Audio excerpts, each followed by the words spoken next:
Di saat kebijakan prioritas Indonesia yaitu hilirisasi komoditas tambang digugat Uni Eropa di Organisasi Perdagangan Dunia atau WTO, Menko Kemaritiman dan Investasi Luhut Binsar Panjaitan menyerang balik kelompok 27 negara di benua biru tersebut. Mempertanyakan di mana bantuan Uni Eropa ke Indonesia dalam penanganan wabah COVID-19. Luhut menjelaskan bahwa Indonesia merupakan negara kepulauan terbesar sehingga seharusnya tidak bisa didikte oleh siapapun. Luhut menyatakan tidak akan ada negara maju di dunia ini yang akan membantu negara lain menjadi negara maju. Maka menurut Luhut, Indonesia harus mampu berjuang sendiri dengan cara melawan perbudakan masa kini. Di samping itu, Luhut juga heran dengan kebijakan Uni Eropa yang dianggap tak konsisten. Misalnya saja, Uni Eropa akhirnya beralih kembali menggunakan batu bara untuk mengatasi kelangkaan pasokan energi. Padahal selama ini mereka yang terus gencar mengkampanyekan ancaman perubahan iklim.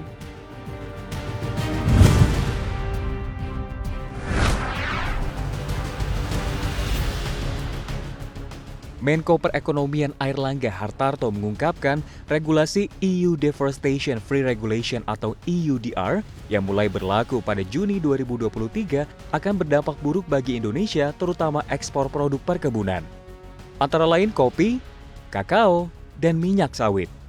Akibat regulasi ini, dia memperkirakan ekspor Indonesia akan merugi hingga 6 miliar euro. Kerugian ini hanya mencakup minyak sawit. Airlangga pun menjelaskan saat ini pemerintah telah membentuk task force dengan Uni Eropa. Pembentukan ini dalam rangka menyelaraskan EUDR dengan kebijakan Indonesia sehingga produk kehutanan tidak terganggu. Airlangga berharap kerugian ini tidak membengkak. Oleh karena itu, Indonesia mendorong penggunaan biodiesel di dalam negeri. Saat ini Indonesia telah menggunakan B35 dan akan mendorong negara-negara lain untuk menggunakan biodiesel seperti Malaysia dan Thailand.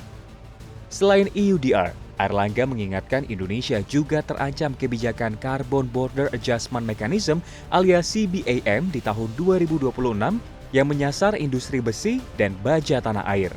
Dengan regulasi CBAM, negara-negara produsen besi dan baja bisa dikenakan pajak lingkungan oleh Eropa jika belum memberlakukan pajak karbon.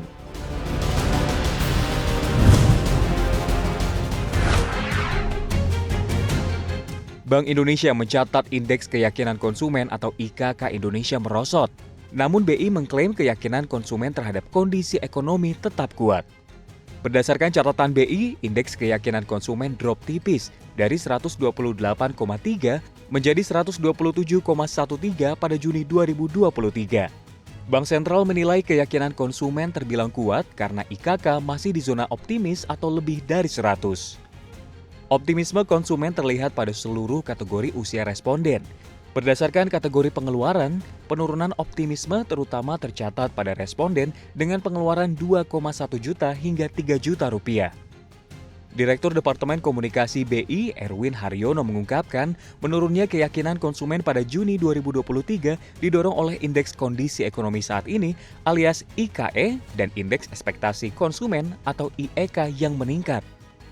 Tercatat IKE Juni 2023 sebesar 116,8 lebih rendah dibandingkan Mei 2023. Penurunan juga terjadi pada IEK Juni 2023 sebesar 137,5 lebih rendah dari 137,8 pada bulan sebelumnya.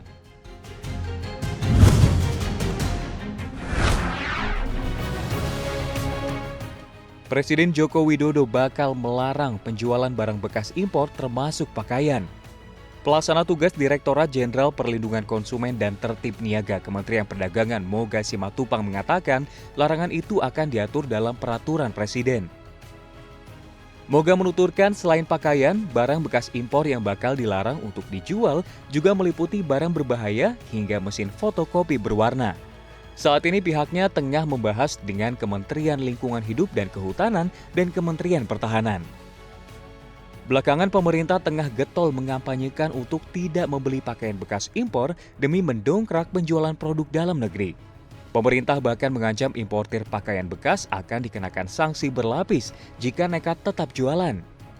Mulai dari penjara hingga 10 tahun sampai denda maksimal 7 miliar rupiah. Menteri Koperasi dan Usaha Kecil Menengah atau UKM Teten Mas Duki menyampaikan impor pakaian bekas sudah dilarang oleh pemerintah sejak 2015. Selain merugikan industri kecil menengah dalam negeri, juga tidak terjamin kesehatannya. Tak hanya berjualan di pasaran, namun untuk penjual pakaian bekas di platform belanja online atau e-commerce bisa juga dikenakan sanksi administratif berupa pemblokiran.